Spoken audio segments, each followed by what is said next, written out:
Welcome to the NC Spin After Spin. Additional comments from panelists just available on our website. I want to ask you, what do you wish you had said on last week's show, but you didn't? Becky Gray, I'll start with you.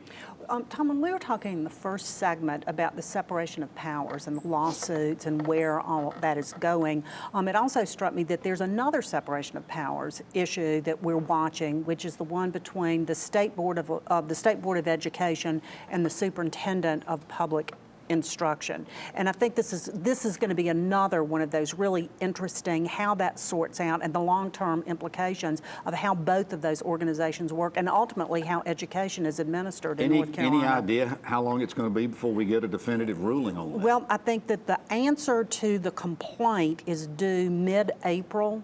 And, you know, then that whole schedule, I mean, the lawyers here know that kind of schedule better than I do. But, I mean, I'm guessing maybe the end of the year. All right.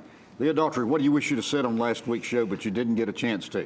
I agree with my friend Rufus that the courts are having to play a significant role in the legislative as well as the executive branch in making decisions because we have such a split in our state regarding who is going to do what, and the courts are having to fill the vacuum.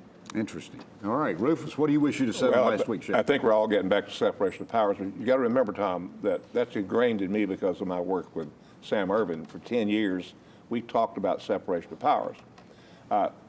I have come to wonder when the legislature passed the law saying that three Superior Court judges would be assembled to hear constitutional questions, that I think they're a little bit tired of being overturned by a single judge, and they created this three-judge panel. So now they're getting overturned by three judges?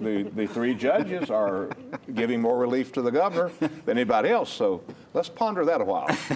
Chris, what do you wish you'd have said on last week's show? Well, I was actually going to say something very similar. The General Assembly decided the way to deal with these constitutional challenges was to have a three-judge panel. And remember, these three judges are appointed by the Republican Chief Justice. Well, we're appointed by the Republican Chief Justice, this panel. There will be the Democratic Chief Justice will appoint him, but it's a bipartisan panel. This is not all Democratic judges. One of these judges was appointed by Governor Pat McCrory. And one more point I wish I'd have made, and this follows up with what Leah said, the Republicans now have gone, and the legislature have gone from separation of powers, taking power away from the governor. Now they're really trying to take power away from the courts. There's a bill to divide urban Mecklenburg County Judicial District in half, so it'll be more likely that Republicans can get elected to the bench. They're going in and they're trying to make the courts even more political. I think this is a trend we're going to see all year. All right. Well, thanks for watching the After Spin. We'll have more video all during the week on ncspin.com.